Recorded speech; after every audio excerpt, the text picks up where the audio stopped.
Hi everyone, I am back again. मेरी जो आज की वीडियो में जो मेरा टॉपिक है वो है Simon Commission, Nehru report and Jinnah's 14 point. हम आज 3 टॉपिक्स कवर करेंगे, बट इसे कवर करने से पहले हम थोड़ा बैकग्राउंड जान लेते हैं। हमने लास्ट वीडियो में क्या पढ़ा था।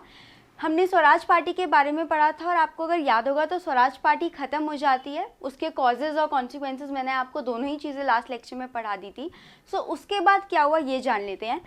1925 में कंस्ट्रक्टिव वर्क फिर से शुरू हो गया। तो कंस्ट्रक्टिव वर्क्स में क्या समझाना चाह रही हूँ, गांधी जो मासेस तक पहुँच रहे थे और अपना नॉन वायलेंट और अपने ये अहिंसा का जो इनका रास्ता था उसकी और लोगों को जो ले जाना चाह रहे थे, लोगों को उन्होंने फिर से समझाना शुरू करा। क्योंकि जिस तरीके से उनका नॉन कॉर्पोरेशन ख़राब हो गया था चौरी चौरा इंसिडेंट की वजह से, वो नहीं चाहते थे कि सिविल डिसोबीडियंस जिसकी सोच उन्होंने बारदोली में ही शुरू कर दी थी वो उस तरीके से ख़राब हो, इसलिए उस चीज़ में वो उस टाइम के बाद से ही लग गए थे। बट कुछ ऐसी चीज़ें हुई 1927, 1928 और 1930 के बीच में कि काफ़ी पॉलिटिकल चेंजेस और काफ़ी पॉलिटिकली काफ़ी उथल पुथल हुई जगहों में, क्योंकि ब्रिटिशर्स ने कुछ ऐसे कमिटीज़ निकाली जिनके बारे में आज हम पढ़ेंगे। 1927 में बटलर कमेटी रिपोर्ट आई थी। तो क्या है बटलर कमेटी रिपोर्ट? मैंने आपको गवर्नमेंट ऑफ इंडिया एक्ट 1919 बताया है। उसी दौरान मैंने आपको ये भी समझाया था कि जब ये 1919 का जो एक्ट आया था, इसमें इन्होंने बोला था कि हमने जितने भी प्रोविजंस करे हैं इस एक्ट में 10 साल बाद कमेटी बिठाई जाएगी जो देखेगी कि और कितने रिफॉर्म्स की ज़रूरत है और हमने जो रिफॉर्म्स करे हैं वो कितना अच्छे से एफिशिएंटली वर्क कर रहे हैं।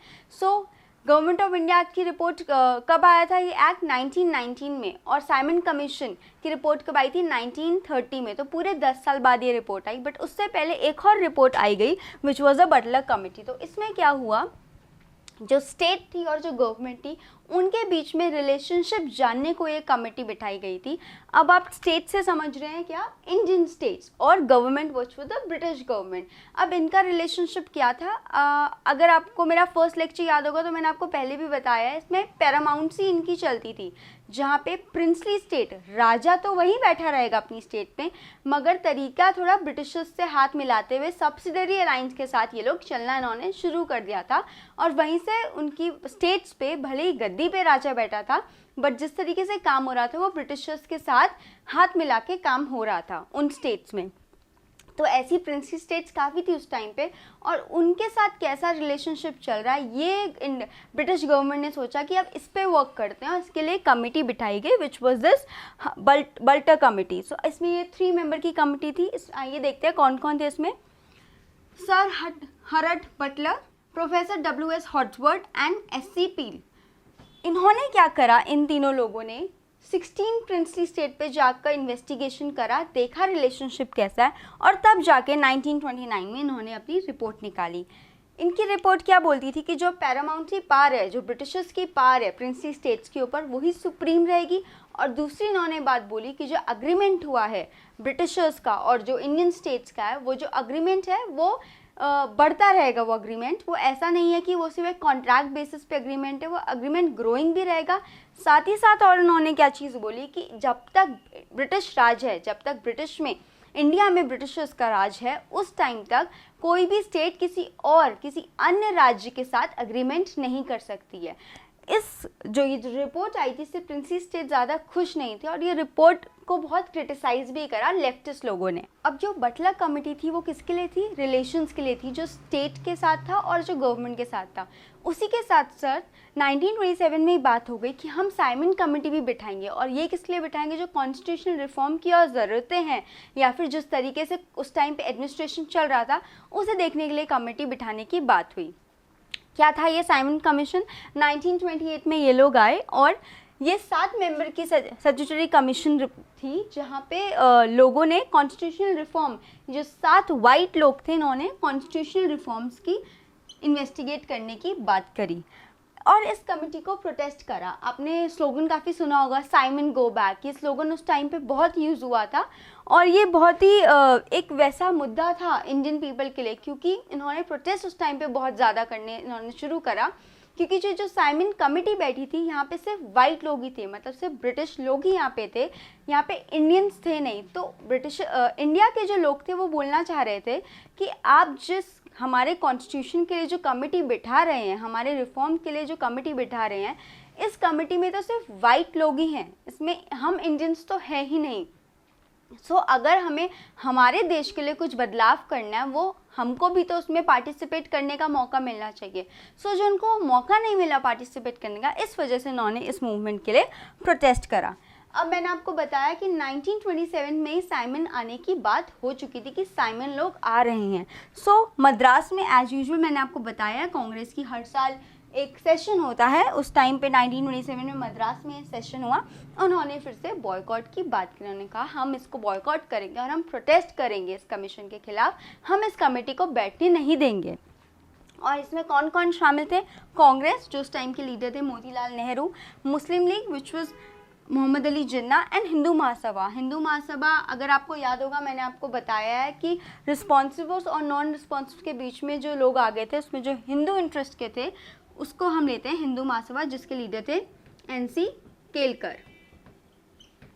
तो उस टाइम पे इन सब ने मिलकर बॉयकॉट की बात करी, क्योंकि जब रिफॉर्म आप अपने ही देश के लिए कर रहे हैं तो उस रिफॉर्म में पार्टिसिपेशन को बहुत ज़रूरी लगा। तो आप पिक्चर में भी देख सकते हैं कैसे ब्लैक झंडे फैलाए गए, कितनी सारी रैलीज निकली, और एक ही इनका स्लोगन था कि हम साइमन गो बैक, ये इसी प्रकार के नारे लगाते थे। और इन रैलीज के साथ इन्होंने ऐसा स्लोगन गाना शुरू करा और ब्लैक झंडे निकालने शुरू करे। साइमन कमीशन को अपोज करते करते नेहरू ने भी कुछ ऐसी बातें लिखी और रिपोर्ट बनाई कि हमारा कॉन्स्टिट्यूशन हम अपने तरीके से बनाएंगे। तो वहाँ से हम देखते हैं नेहरू रिपोर्ट की भी 1928 में फॉर्मेशन हुआ, और इसके ड्राफ्ट को किसने कॉन्स्टिट्यूट किया? मोतीलाल नेहरू ने। इसके साथ और कौन कौन से लोग थे इनकी कमेटी में? तेज बहादुर सप्रू, सुभाष बोस, MSNA, मंगल सिंह, अली जिन्ना और शौब कुरैशी और GR प्रधान, ये सब भी इस कमेटी के मेंबर थे। तो अगर आप आता है MCQ SSC वगैरह में कि कौन ऐसे लोग थे जिन्होंने साथ दिया ऐसी एसोसिएशन का नेहरू रिपोर्ट का, था ये लोग थे, आप इनको नोट डाउन कर लीजिए। और नेहरू रिपोर्ट में क्या रिकमेंडेशंस थी, क्या बोला रिपोर्ट ने? रिपोर्ट ने बोला कि हमारा डोमिनेंट स्टेटस होना चाहिए। जो सेल्फ गवर्नमेंट की बात हो रही थी, वो किस बेसिस पे बात हो रही थी कि अब हम सुप्रीम पावर में रहेंगे और हमारा स्टेटस को डोमिनेंट करा जाए। सेल्फ गवर्नमेंट की बात करी और सेपरेट इलेक्टोरेट। अगर आपको याद होगा, मैंने आपको पहले भी बताया, 1909 में जब मुस्लिम लीग की फॉर्मेशन हुई थी तो उन्होंने मुस्लिम से सेपरेट इलेक्टोरेट्स की बात करी थी। और 1916 में जो लखनऊ पैक्ट हुआ था उनसे उनको सेपरेट इलेक्टोरेट्स इजीली मिल गया था। सो सेपरेट इलेक्टोरेट्स को उन्होंने रिजेक्ट करा और बोला कि हमको अब जॉइंट इलेक्टोरेट्स चाहिए, हमको जॉइंट सीट्स चाहिए, और माइनॉरिटीज़ को आप एक्स्ट्रा सीट दे दीजिए, जो अभी भी होता है। तो इन्होंने सेपरेट इलेक्टोरेट्स हटाने की बात करी। साथ ही साथ इन्होंने लिंग्विस्टिक प्रोविंसेस पे भी गौर फरमाया, और इन्होंने फंडामेंटल राइट्स की भी बात करी, जो आज के हमारे कॉन्स्टिट्यूशन में एडअप है, और सेक्युलरिज्म की बात करी, जो अगेन हमारे कॉन्स्टिट्यूशन में एडअप है। सेक्युलरिज्म से आप क्या समझते हैं कि जब भेदभाव ना हो रिलीजन और कल्चर में, कि हर किसी का कल्चर और रिलीजन अपनी जगह, आप उसको प्रोटेक्ट कर सकते हैं, और जब स्टेट में कोई भी चीज़ होगी तो वो रिलीजन या आपके कल्चर को हार्म नहीं करेगी, आप उसको प्रोटेक्ट कर सकते हैं। तो उससे भी इन्होंने ये सारी रिकमेंडेशंस लिखी, आप इनको नोट डाउन कर लीजिए। और ये रिकमेंडेशंस निकालते हुए इन्होंने बोला कि हमारा कॉन्स्टिट्यूशन कुछ इस तरीके का होना चाहिए। बट अब आप सोच रहे होंगे कि जब मुस्लिम्स 1909 में भी सेपरेट इलेक्टोरेट्स की डिमांड कर रहे थे, और इतनी ज़्यादा डिमांड थी कि लखनऊ पैक्ट में भी वही चीज़ हुई, तो अचानक से ऐसा क्या हुआ कि जॉइंट सीट्स के लिए वो लोग मान गए। क्योंकि इस जो नेहरू रिपोर्ट है, इसके साथ साथ मोहम्मद अली जिन्ना भी इसका पार्ट रहे। मैंने आपको पहले ही बताया कि मुस्लिम लीग भी इसका पार्ट थे, साथ ही साथ हिंदू महासभा भी इसका पार्ट थी। सो हम थोड़ा बैक में चले जाते हैं कि 1927 में ऐसा क्या हुआ था। 1927 में मुस्लिम लीग का भी सेशन हुआ था, जो दिल्ली में हुआ था, इसलिए इसका नाम दिल्ली प्रपोजल है। इन्होंने भी जॉइंट इलेक्टोरेट्स की ही डिमांड करी थी। यही एक सबसे बड़ा रीज़न था कि जब नेहरू रिपोर्ट में जॉइंट इलेक्टोरेट्स की बात आई तो इन्होंने इस चीज़ पे अग्री करा। सेकेंडली इन्होंने डिमांड करी कि 1/3 मुस्लिम रिप्रेजेंटेशन दी जाए, और पंजाब और बंगाल जैसे शहर में जहाँ पे मुस्लिम की मेजॉरिटी और कुछ हिंदू की मेजॉरिटी ज़्यादा है, प्रोपोर्शन वाइज आप माइनॉरिटीज़ को देख सकते हैं। साथ ही साथ इन्होंने बात करी कि मुस्लिम मेजॉरिटी स्टेट्स भी होनी चाहिए, सिंध, बलूचिस्तान और नॉर्थ वेस्ट प्रोविंसेस को इन्होंने मुस्लिम मेजॉरिटी स्टेट की डिमांड करी। बट बाकी 3 डिमांड्स को हटाते हुए पहली जो जॉइंट इलेक्टोरेट की डिमांड थी वो नेहरू ने एक्सेप्ट करते हुए अपनी रिपोर्ट में डाली। तो ये जो दिल्ली प्रपोजल हुआ है यहीं से ये डिमांड आकर नेहरू रिपोर्ट में आई है और तभी इन्होंने अग्री किया। बट अब जो बाकी चीज़ें इन्होंने डिनाई करी, इसकी वजह से जिन्ना अपसेट हुए और जिन्ना ने नेहरू को बोला कि आप हमारी बाकी नामजदगी पूरी करें, क्योंकि आपने सिर्फ जॉइंट इलेक्टोरेट ऐड करे, हमारा जो रिप्रेजेंटेशन है 1/3 वो कहाँ पे है, या फिर हमने जो आपसे हमारी मेजॉरिटी मांगी है कुछ स्टेट्स में जैसे कि सिंध, बलूचिस्तान, वो कहाँ पे है। और नेहरू ने उस चीज़ को कम्प्लीटली अपोज किया। साथ ही साथ जो हिंदू महासभा थी, क्योंकि वो हिंदू इंटरेस्ट के लिए थी, तो उन्होंने भी इस चीज़ को कम्प्लीटली अपोज किया, जिसकी वजह से जिन्ना इसको अपोज करके अपने खुद के जिन्नास 14 पॉइंट्स बनाते हैं, जिसमें वो अपनी खुद की ऐसी प्रोविजंस ऐड करते हैं मुस्लिम्स को बनाते हुए, जहाँ पे लोगों का ये भी मानना है कि ये जो 14 पॉइंट्स थे इसी की वजह से पाकिस्तान जो पार्टीशन हुआ है और जो पाकिस्तान फॉर्म हुआ है वो इन्हीं 14 पॉइंट्स की वजह से फॉर्म हुआ है। दो ये आपके सिलेबस में नहीं है तो मैं इतना डिटेल में नहीं समझा रही हूँ आपको जिन्ना के 14 पॉइंट, बट फिर भी अगर आप चाहते हैं कि मैं इसके लिए एक लेक्चर लूँ तो आप कमेंट सेक्शन में लिख सकते हैं और हम इसके लिए एक लेक्चर डिस्कस कर लेंगे। बट ये आपके सिलेबस में नहीं है तो इसको इतना डिटेल में पढ़ने की आपको ज़रूरत नहीं है। 1930 में साइमन कमीशन की भी रिपोर्ट आ जाती है, जहाँ पे ये 17 वॉल्यूम्स की रिपोर्ट है और इसमें ये बोलते हैं कि जो डायरकी है उसको अबॉलिश करा जाए और सेपरेट कम्युनल इलेक्टोरेट्स की है। फिर से बात करते हैं गवर्नमेंट ऑफ इंडिया एक्ट 1935 में जो एक्ट आया था ये यहीं से ड्राइव होता है, कॉन्स्टिट्यूशनल रिफॉर्म्स होते हैं जो इस एक्ट में हम पढ़ेंगे। साथ ही साथ 1931 टू 1933 काफ़ी राउंड टेबल कॉन्फ्रेंसेस होती हैं जो इसी एक्ट के लिए होती हैं कि कौन से चेंजेस करने और कौन से प्रोविजंस चाहिए, क्योंकि नेहरू रिपोर्ट और साइमन कमीशन दोनों ही रिपोर्ट को कंसिडर करके ये एक्ट निकाला गया। बट ये एक्ट ज़्यादा लीनियंट और ज़्यादा थोड़ा लीनियंट अपने साइमन का रिपोर्ट के लिए था। नेहरू रिपोर्ट ये इतने चीज़ फॉलो नहीं कर रहा था जितनी ये साइमन कमीशन की रिपोर्ट को फॉलो कर रहा था, जो हम 1935 के एक्ट में आने वाले लेक्चर्स में पढ़ेंगे। साथ ही साथ अब जब ये नेहरू रिपोर्ट इतना ज़्यादा तरीके से नहीं आगे बढ़ा, इसका आउटकम इतना अच्छा नहीं रहा, तो वहाँ पे इन लोग की फिर से एक मीटिंग होती है जहाँ पे डिसाइड करते हैं कि अब हम पूर्ण स्वराज की ओर बढ़ेंगे, यानी कि कंप्लीट इंडिपेंडेंस।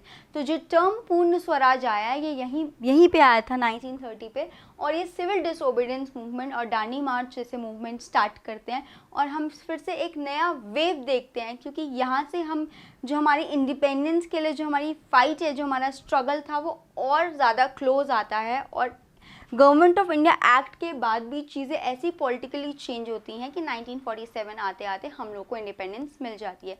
सो हम आने वाले लेक्चर्स में कवर अप करेंगे। नेक्स्ट लेक्चर में हम सिविल डिसओबीडियंस पढ़ेंगे। और अगर आपको मेरा लेक्चर पसंद आया so do like it, do subscribe it and do share with your friends and family. Thank you for watching the video. Thanks for watching the video. If you found this video helpful, press the like button, subscribe to our channel and ring that bell icon so that you can get notified every time we upload a new lesson.